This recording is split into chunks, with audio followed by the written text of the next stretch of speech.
This is my closing argument for the debate. All healthcare providers must be required to have influenza immunization.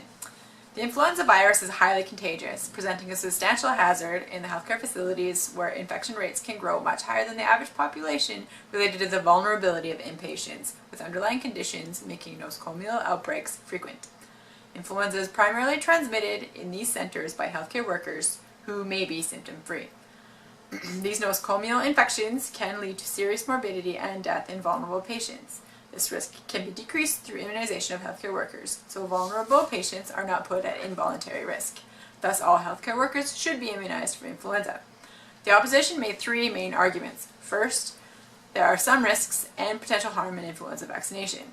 Some examples are allergic reaction and a 1 in a million chance of Guillain-Barré syndrome. There is no guarantee it's harmless. However, looking at the big picture, these risks seem smaller. Severe adverse events following influenza vaccination are very rare, and mild adverse events resolve quickly. Thus, the World Health Organization admits economic evaluations of influenza vaccination do not consistently include these events, and they generally have little influence on cost effectiveness. Second, immunization does not offer a 100% protection. Its effectiveness is dependent on age and immunocompetence. The opposition noted the increase in serious illness and death in persons over 65 years. The idea that vaccination does not work on vulnerable populations highlights the importance of immunizing healthcare workers. The World Health Organization's Strategic Advisory Group of experts identify the following groups at risk of developing severe disease: pregnant women, children under 5 years, the elderly, and persons with underlying conditions such as HIV and AIDS, asthma, and chronic heart and lung diseases. We have a role to protect our patients from harm. If their ability to ward off influenza virus with or without immunization is compromised, we need to do what we can to offer them protection. Influenza vaccinations can help us do this.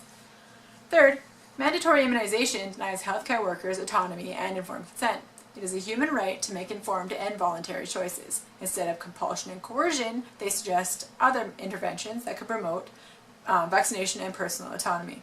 Uptake of the influenza vaccine could be improved by changing education and immunization programs to allow for targeted information, ensuring informed consent or refusal.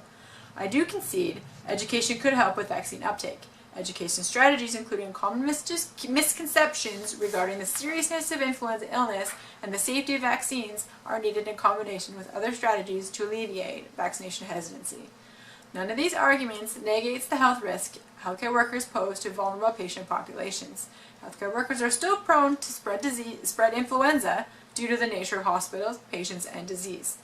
Healthcare workers can transmit influenza with or without clinical symptoms, causing infections in patients at higher risk of developing complications.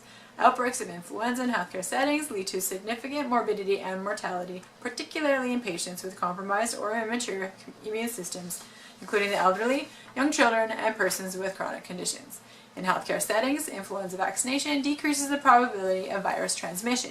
This indirectly benefits vulnerable patients by decreasing the probability of developing infection. A decrease in nosocomial influenza infections is associated with immunization of healthcare workers.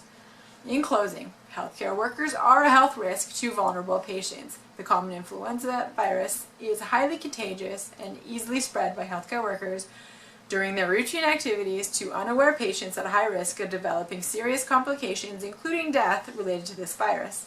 This risk is easily diminished through immunization of healthcare workers. Why would anyone knowingly risk the lives and well-being of their patients? All healthcare providers must be required to have immunizations for influenza.